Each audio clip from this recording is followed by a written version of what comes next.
कमलेश दत्त त्रिपाठी गुरु जी से निवेदन कर रहा हूं कि आप वहीं से बैठकर इस पूरे कार्यशाला में क्या होना है, वस्तुतः क्या होना चाहिए, क्या संकल्पना रही है और संकल्पना का आयाम कहां तक जा रहा है, उसको दृष्टिपात करते हुए गुरुजी बातें कहेंगे। अब सभा की गंभीरता को थोड़ा सा हल्का करते हुए, क्योंकि बहुत ही महत्वपूर्ण बात हम सुनने जा रहे हैं और बहुत ही महत्वपूर्ण बात सुन चुके हैं। वैसे पूरे भारत को समझना हो, वेद को समझना बहुत कठिन है। वेद की बात हमने 2 आयामों से देखा, सुना। हम बहुत आप लोगों को धन्यवाद दे रहे हैं कि आपने बहुत ही तन्मयता से सुना है। फिर इस उम्मीद से कि उतनी ही तन्मयता से आगे सुनेंगे, क्योंकि 10 दिन का पूरा रूपरेखा आज तय हो रहा है। 10 दिन में हम विभिन्न बातों, इन बातों को लेकर विभिन्न वक्ताओं को लेकर आने वाले हैं। उनके साथ इंटरेक्शन करेंगे, उनके साथ बातचीत करेंगे, हल्के माहौल में करेंगे, क्योंकि बहुत हल्की बातें भी होने वाली है। पंचतंत्र अपने आप में एक हल्के ग्रंथ के रूप में जाना जाता है, लेकिन शुरुआत कितनी गंभीरता से हो रही है ये हम देखें। कितनी गंभीर बातें, उससे कितनी अपेक्षाएं हैं। चाय रिफ्रेशमेंट हम आपका चलाते रहेंगे बीच में, यही मेरी हल्की बात थी। आप उसका आनंद बहुत साइलेंटली लेते रहेंगे। जब हम आपको डिस्टर्ब करें तो आप गुरुजी को मत डिस्टर्ब करिएगा, गुरुजी को पूरे तरीके से ध्यान से सुनिएगा। अब मैं गुरुजी से निवेदन करता हूँ कि आप व्याख्यान शुरू करें। आप सब पूरे पूरा समय नहीं, कुछ नहीं, पूरा बोलते रहिए आराम से।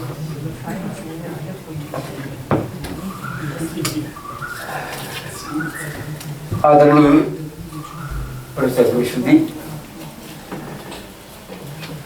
आदरणीय प्रोफेसर शुक्ल जी, मेरे सम्मानित मित्र प्रोफेसर उपाध्याय जी, मेरी बहुत दिनों के बाद मेरी बहुत निकट रही और शिष्याकल्प, शिष्य तो नहीं कहूँगा, जो शिष्यकल्प हेमा कृष्ण जी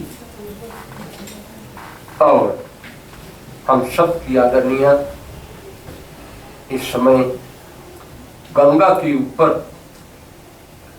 कविता के लिए जो पर्याय बन गई हैं, बहन उषा जी, शर्मा जी, हमारे साथ बैठे हुए संस्कृत विभाग के फैकल्टी के सभी लोग, इसमें मेरे सामने कई लोग हैं और प्रतिभागी लोग।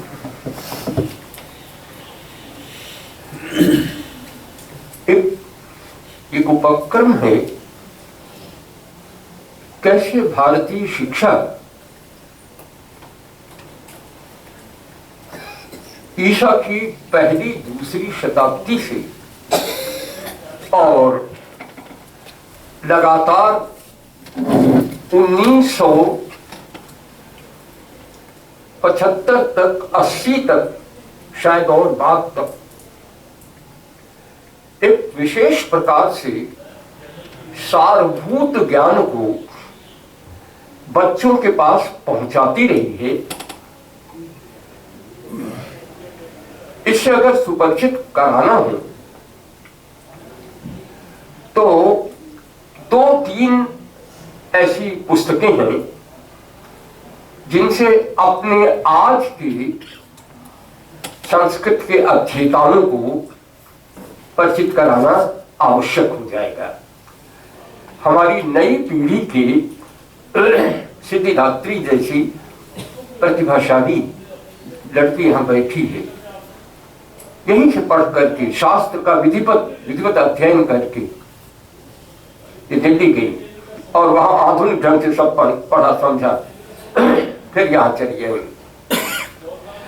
और भी बच्चे यहाँ बैठे हैं, इन्होंने संस्कृत पढ़ा, लेकिन मुझे संदेह है कि इनकी शिक्षा का आरंभ पंचतंत्र से हुआ।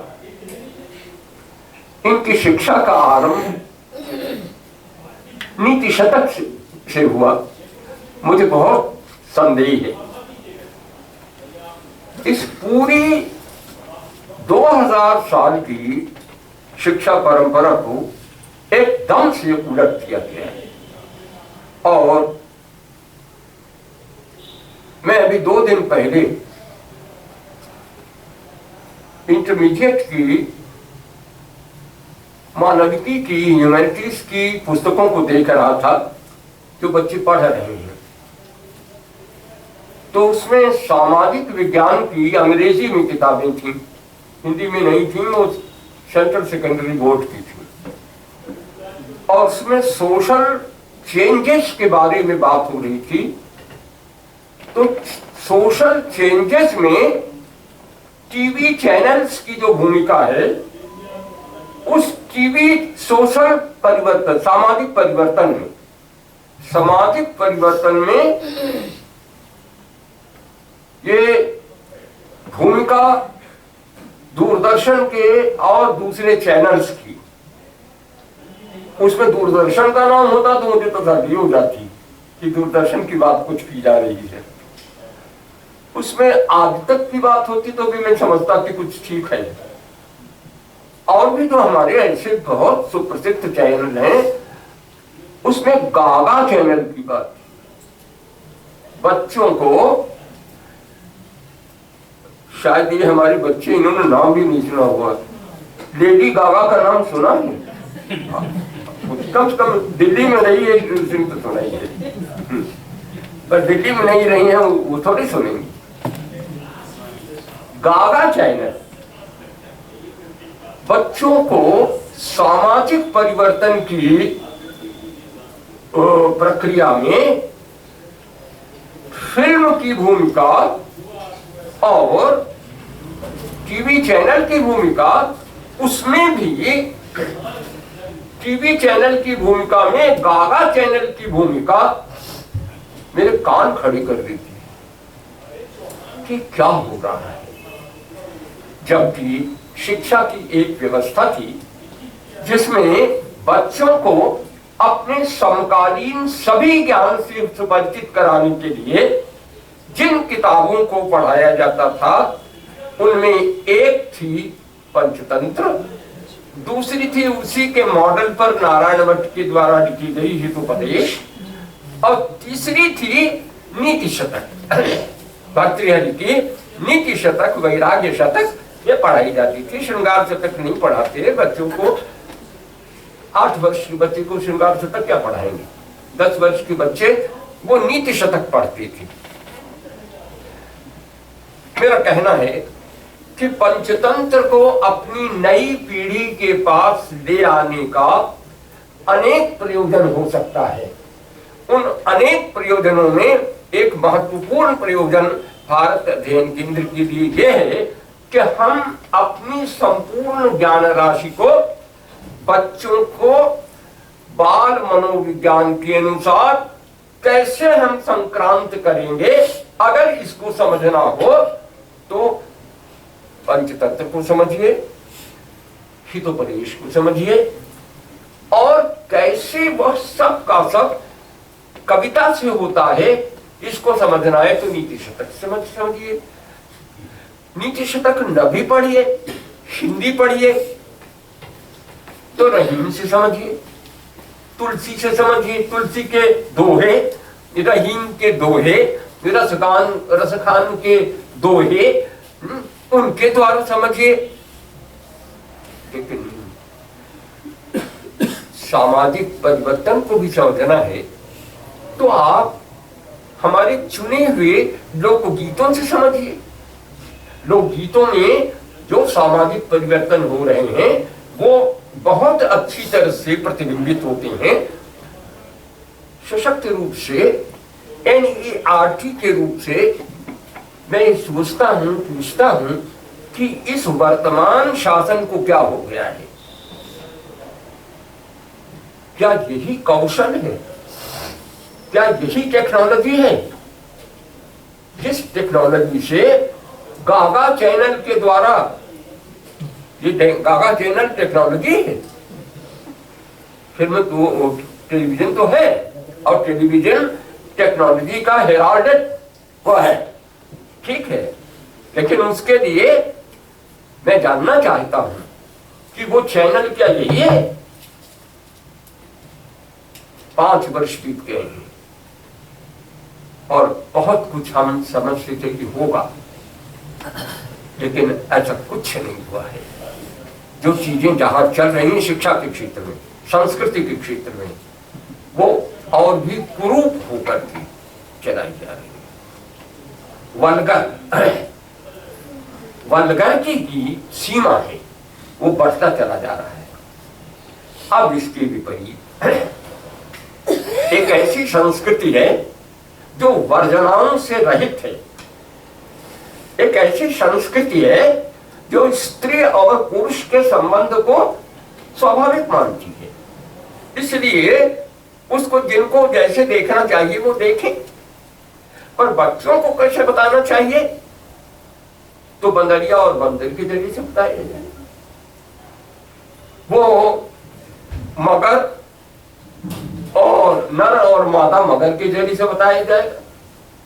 कैसे दाम्पत्य जीवन है, कैसे, मेरा कहने का आशय है कि जो मानवीय मूल्य हैं, यदि आपको शिक्षा में मानवीय मूल्यों को संक्रांत करना है, तब आपको कविता के पास जाना पड़ेगा और कहानी के पास जाना। दो बहुत बड़े माध्यम हैं, एक है कविता और दूसरी है कहानी। कविता का माध्यम होगा तो पंचतंत्र होगा, भर्तृहरि होंगे, और पंचतंत्र भर्तृहरि कैसे कहेंगे? भर्तृहरि कहेंगे कि बोधारो मत्सरग्रस्ता है, प्रभवः स्मयदूषिता। समझदार लोग आपस में ईर्ष्या से मर रहे हैं, समझदारों के बीच में ईर्ष्या हो गई। बोधारो मत्सरग्रस्ता, प्रभवः स्मयदूषिता। जो मालिक हैं उनमें एक अलग तरीके का वो गर्व है, उससे दूषित हो गए हैं। अब तो मेरी कविता तो यही कर सकती है कि वन में जाए और तपस्या करे। क्या क्या कविता है, और बच्चा भी इसको समझ सकता है। किस तरह से वो कविता की परंपरा सारी भारतीय भाषाओं में रही है। पंचतंत्र कहानी का माध्यम है, और उस कहानी का माध्यम कैसे संपूर्ण ज्ञान को ले जाता है, उसके बारे में विस्तार से हमारे विद्वान आगामी दिनों में बोलेंगे, और विशेष रूप से उसकी संरचना के बारे में। कविता के बारे में मैं आज छोड़ देता हूं कि कविता से हम कितने दूर कर दिए गए हैं, भाषाओं से कितने दूर कर दिए गए हैं। अब भाषा के नाम पर सेंट्रल सेकेंडरी बोर्ड में एक ही भाषा है, अंग्रेजी भाषा है, और भाषा है ही नहीं। क्या ये उचित है? क्या इतना महादेश, इतना बड़ा देश, केवल एक भाषा से उसका काम चलेगा? और व्यावहारिक रूप से तो एक ही भाषा है, वो चलाई जा रही है। और क्या अंग्रेजी पढ़ाएंगे और क्या अंग्रेजी पढ़ेंगे? अंग्रेजी पढ़ने और पढ़ाने की सृजनात्मकता यहाँ पर हमारे साथ विश्वविद्यालय के नई पीढ़ी के प्राध्यापक लोग बैठे हुए, ये जानते हैं, इनको रोज करना पड़ता है, बच्चों से करना पड़ता है। कविता तब तक नहीं आप बता सकते जब तक आप भारत की समस्त भाषाओं में उस शिक्षा को देने के लिए तत्पर नहीं हो। संस्कृत से पूरे देश में समझी जाती थी, संस्कृत से काम चल जाता था, लेकिन अब तो हमारे पास संस्कृत की पुत्रियां इतनी बड़ी संख्या में है कि पूरी दुनिया, पूरे देश में 20 की संख्या में वो भाषाएं हैं, उनमें पढ़ाइए और कहानी में पढ़ाइए। तो कहानी में तो अगर कोई विश्व गुरु है, कविता तो बहुत सारी दुनिया में लिखी गई, लेकिन कहानी का जो जन्म स्थान है, उस कहानी का जन्म स्थान, और कहानी कितनी रूप से विकसित होती है। कहानी जिसको कहते हैं मिथ और लेजेंड, जिसको मिथक कहते हैं और गाथाएं कहते हैं। तो गाथाओं के रूप में पूर्व पुरुषों की गाथाएं चली आ रही हैं, सरस्वती की गाथा चली आ रही है, हरिश्चंद्र का आख्यान चला आ रहा है, हमारे पास सुनश्चेप का आख्यान चला आ रहा है, उद्धारक का आख्यान चला आ रहा है। अभी अभी कितने आख्यान आपने सुनाए।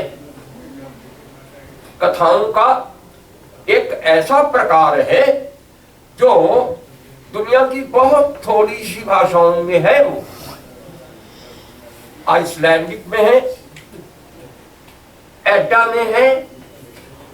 ये आइसलैंड नक्शा उठाइए, एकदम उत्तर में जो देश बचे हुए हैं, नॉर्वे के आसपास आइसलैंड है, नॉर्वे है, इधर देखिए।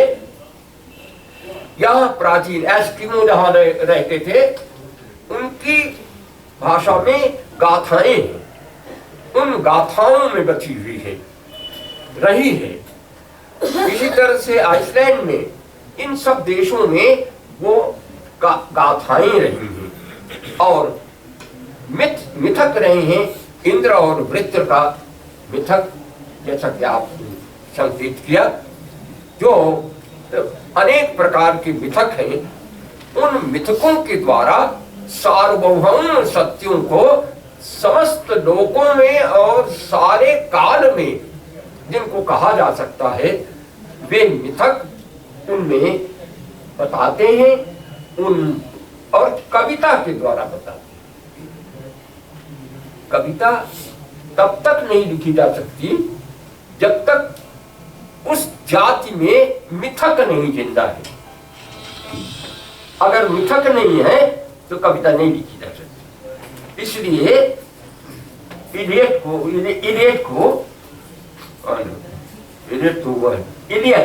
अंग्रेजी कवि, इलियट को मिथक के पास जाना पड़ा, अंग्रेजी कवि को, और उसने उपनिषद से उन मिथकों को लेकर के और अपनी कविता, सुप्रसिद्ध कविता उसने लिखी।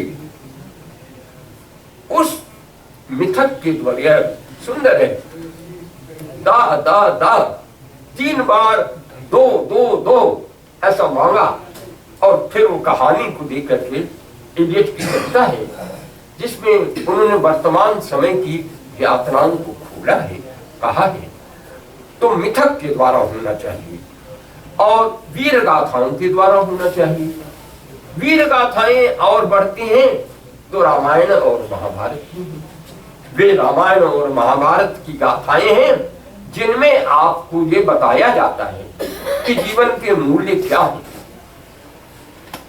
अपना उत्सर्ग दे करके भी किन्हीं चीजों के लिए जीवन को लगाया जाता है और उन जीवन में उन मूल्यों की रक्षा की जाती है।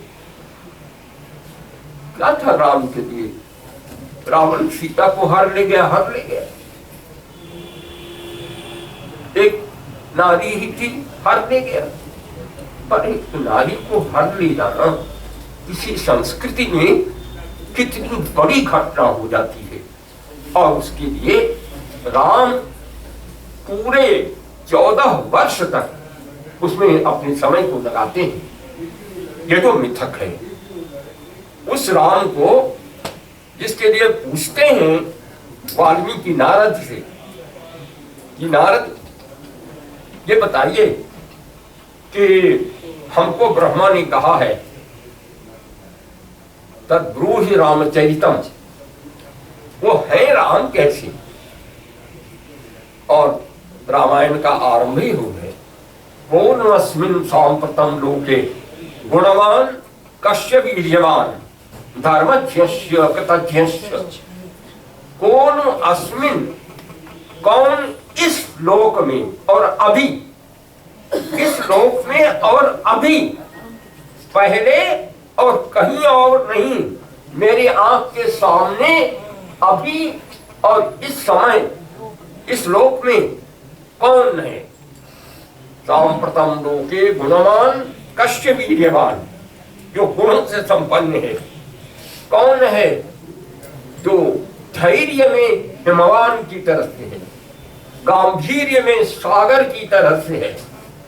और तब नारद कहते हैं हाँ है, अभी भी है। रामो नाम जनई श्रुता, राम है, उनका नाम है राम, लोग उनको खूब अच्छी तरह से जानते हैं। देखो जो तुम चाहते हो सब वहां मिलेगा।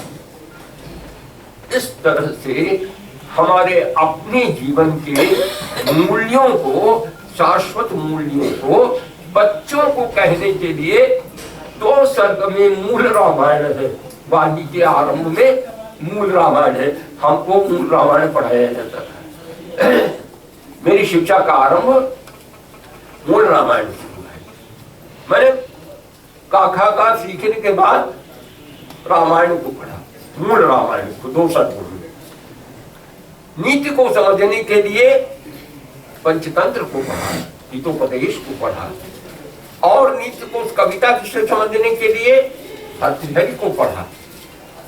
तो बच्चों ये शिक्षा व्यवस्था की बात है। इस शिक्षा व्यवस्था को के उद्देश्य की बात है। शिक्षा का प्रयोजन क्या है? शिक्षा का प्रयोजन क्या वस्तुतः जीवन से भाषाओं का निष्कासन कर देना। अगर भाषाएं नहीं है तो जीवन में कोई टेक्नोलॉजी नहीं पनप सकती। आंख खोल के देखिए, भाषाओं के टेक्नोलॉजी को समझने के लिए जापान को देखिए, जहां सारी टेक्नोलॉजी जापानी भाषा में पढ़ाई जाए। चीन को देखिए, जहां सारी टेक्नोलॉजी चीनी भाषा में है। और तो इसराइल को देखिए, जिनकी भाषा मर गई थी, कोई जानता नहीं था, और देखते देखते 50 साल के भीतर भाषा को खड़ा कर दिया। भाषा बोली जाने लगी और शिक्षा का माध्यम बन गया। तो भारत अध्ययन केंद्र का केवल पंचतंत्र की कहानियों से आपको परिचित करा देना उद्देश्य नहीं है। भारत अध्ययन केंद्र का उद्देश्य है शिक्षा के गहनतम उद्देश्य की ओर आपका ध्यान आकर्षित करना, और उसके द्वारा आप समझिए कि वे मूल्य क्या है। अब ये जो मिथक थे और जो गाथाएं थी, इनके बाद जो कहानियां विकसित हुई, उनकी एक धारा है जो महाभारत में है, पद्यात्मक महाभारत, और दूसरी धारा है जो बौद्ध जातकों में है। दोनों में तो पशु और पक्षियों की कहानियों के द्वारा मूल्यों को बताया गया है। महाभारत में भी पशुओं और पक्षियों की अनेक कहानियां हैं, और उन्हीं से गंभीर बातों को कहा गया है। और जातक का तो कहना ही क्या है, बुद्ध के अनेक जन्मों की कथाएं हैं। जातक में कथाएं हैं कि, और वो बुद्ध, उनको वाराणसी बड़ी प्यारी है।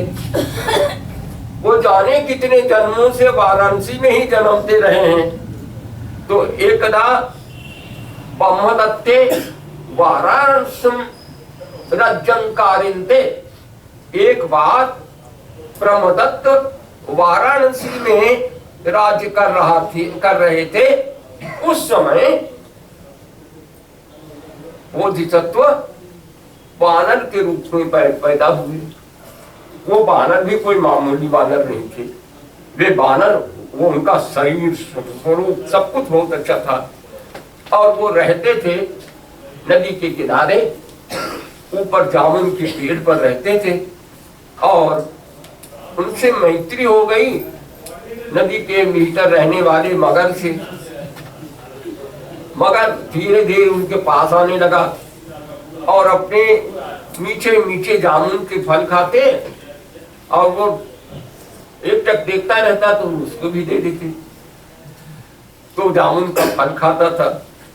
एक दिन उसने सोचा कि इतने मीठे मीठे फल हैं, मैं अपनी माता को भी तो इसको दे दूं। और लेके गया और माता को उसने वो दिया। उसने चखा तो कहा, ये क्या चीज है? कहा ये फल है, हमारा मित्र देता है। तो उसने कहा कि अब देखिए, उसने कहा कि वो यही फल खाता है। हाँ, तो उसका जिगर कितना मीठा होगा। खाने के बाद कहता है कि उसका जिगर कितना मीठा होगा, मैं तो उसका जिगर खाऊंगी। अब वो बेचारा बड़ा परेशान, मगर ये मेरा दोस्त है और ये कह रही है कि उसका जिगर खाऊंगा। उसका नहीं, मैं तो अपनी जान दे दूंगा, अगर उसका जिगर नहीं ले आऊंगी तो मैं जान ही दे दूंगी। तो क्या करता बेचारा, वो चला।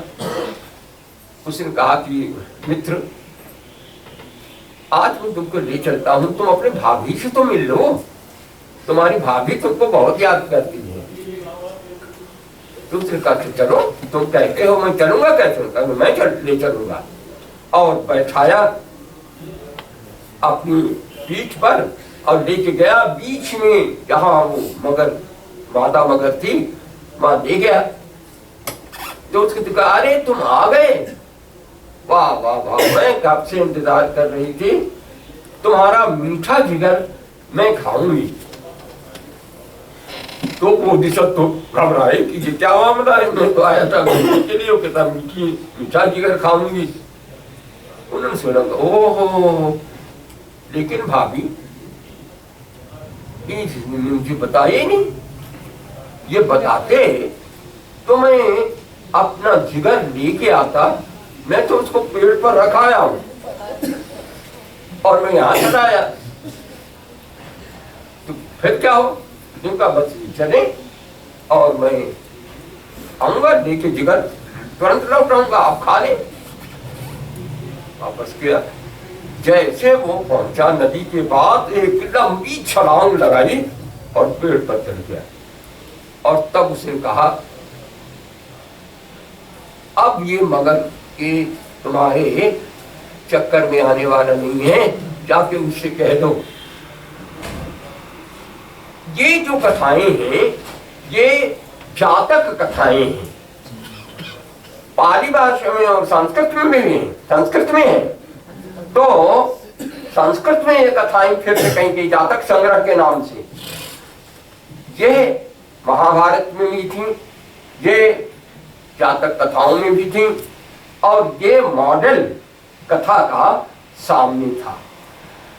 देखो, संस्कृत के विद्यार्थी हैं आप सब, अधिकांश लोग, और नवी हैं तो कोई बात नहीं है। संस्कृत का साहित्य जो काव्य है उसका अनुभव क्या है? संस्कृत के काव्य का अनुभव है रस, लेकिन इन कहानियों का अनुभव क्या है? इन कहानियों में विभाव अनुभाव के विचार का निरूपण नहीं है, तो इसलिए इनको पढ़ते हुए आपको विनोद होता है, मनोरंजन होता है, और रस की वो प्रतीति नहीं होती जो कालिदास में होती है, या जो भर्तृहरि में होती, नीति शतक में होती है, वो नहीं है। और होती क्या है? इससे आपको कुछ ज्ञान मिलता है। कविता और कहानी या तो कुछ ज्ञान देती है या रस देती है। तो संस्कृत का साहित्य दो भागों में विभक्त है, एक तो रस को देने वाला है और दूसरा ज्ञान को देने वाला है। जैसे आज की कहानी, अगर आप प्रसाद के दो गुंडे में रस ढूंढने लगिए तो कहां मिलेगा? या शतरंज के खिलाड़ी प्रेमचंद का, उसमें आप रस ढूंढने लगे तो कहां से मिलेगा? वहां ज्ञान है। तो ये पश्चिम की कहानियां वो ज्ञान देती हैं, उनका मुख्य काम है आपको समझ देना, समझ पैदा कर देना। इसलिए बहुत बड़े उपन्यासकार, मराठी उपन्यासकार ने कहा कि भारतीय कहानी के लेखकों को ये सूझा ही नहीं कि हमारे पास कहानी लिखने के कितने सुंदर मॉडल हैं। उनको पश्चिम दिखा, उसी मॉडल के हिसाब से वो कहानियां लिखते रहे। अगर वो अपने मॉडल को देखते तो दुनिया में उनकी पहचान दूसरी होती। यही कहा था, इसी टैगोर हॉल में उन्होंने कहा था। तो मेरा कहना है कि हमारे पास दो तरह के मॉडल हैं, रस का मॉडल है और ज्ञान का, अंडरस्टैंडिंग का। ये समझती होगी मैं क्या कह रहा हूं। मैंने literature is either a form of understanding और a form of resting in the consciousness.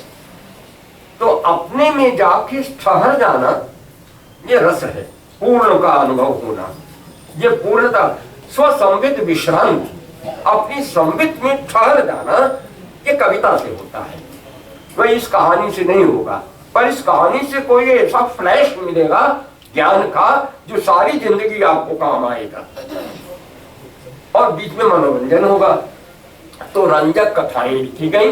रंजक कथाओं में एक कथा है नीति कथा, पंचतंत्र नीति कथा है। अच्छा, तो वो रंजक कथा से अलग हो जाती है। और बिल्कुल मनोरंजन परक कथाएं भी लिखी गई जिनमें कोई नीति नहीं है, केवल मन बहलाव है। लोग बैठे हैं, जैसे कि हमारी बच्चों ने काम किया है, या पल्लवी बैठी है, पहले भी ने इसको पहले भी सोचा था करने को। जैसे सिंहासन बत्तीसी में या वेताल